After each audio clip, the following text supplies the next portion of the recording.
Welcome back. This morning, a St. Clair Shores teenager is in serious condition after a bike accident on Friday afternoon.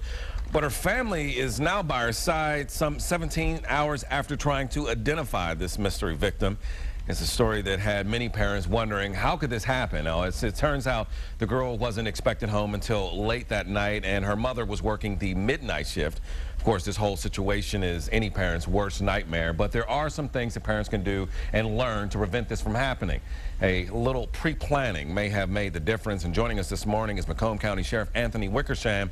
Sheriff, this little girl, she wasn't carrying any identification. How important is it that your child have some sort of identification? Well, you look in today's age, you know, identification, having there's a little piece of identification to carry about you on your person. You know, cell phones are usually the key. Yeah. You know, a lot of times when we run into individuals that have no identification on them and they're injured some way, you know, we look into the cell phones and, you know, we'll call the last number and we're able to identify a person that way. But again, not all kids have cell phones. Sure. And in this situation here, again, it was a tragic situation. You know, we see now that there are some importance into providing identification to your child and putting some measures in place. I think that's probably the key, that if your child is heading to a location, that once they get there, maybe there's a plan put in place, that a phone call is made, hey, I arrived safely, and then when you're departing, you know, I'm leaving, you know, then we can you can judge it's going to be a 20-minute ride home.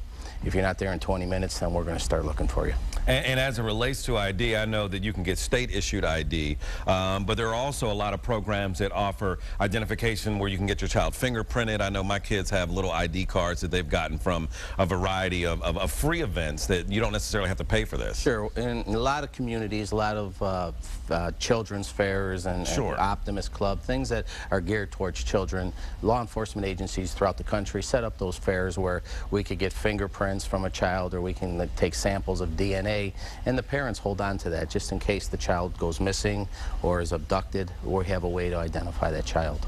And of course, during the summer, kids are out in full force, but this is the time that kids go back to school, and so you have even more obstacles because you have kids that may dart across the street trying to catch the school bus or anything. This is the time that we're going to send out our message, you know, just the back to school message, because we'll have the children that are walking to school, we'll have the buses that are going to be stopping and they're going to be picking up the children on the way. And again, we want the children to stay on the sidewalk, cross at the lights. We want the parents that are driving to pay particular attention, especially when they're coming up to a school bus. Again, everybody's in a hurry in the morning, you know. Everybody's got that hustle and bustle and they got to get to their location. But, you know, slowing down, when you see that school bus, if the lights are starting to activate, it's going to prevent a tragedy. And it is the law. I mean, leave a couple of minutes early, if, you know, to avoid that rush. Plan accordingly.